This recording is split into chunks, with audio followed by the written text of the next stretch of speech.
Hey, Edgar's in Funneltopia here. A new functionality has been added to audit logs. Now you can recover deleted calendars.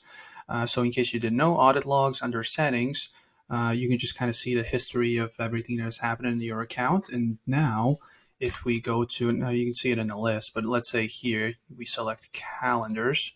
So let's just select that, just kind of eliminate everything else. You can see here that recently I deleted a calendar, and now pretty simply, I think the limit was like within 60 days of deleting it. I think maybe it was shorter. I don't remember the exact number, but it's not forever. But just so you know that within a certain day amount, you can recover this deleted calendar. And you just, under audit logs, find the calendar, click on the three dots, restore, and the calendar has been restored. So it's back in. If you go to calendars and then check there, it's going to be back there again. So yeah, a nifty little feature. This kind of came out of necessity. There are support tickets. People are, wondering if it's possible to recover and all that. So thus here we are, right? So that's if you have any questions about this or anything else Funneltopia related, 24/7 chat support, let us know. We'll make sure to respond as quickly as possible.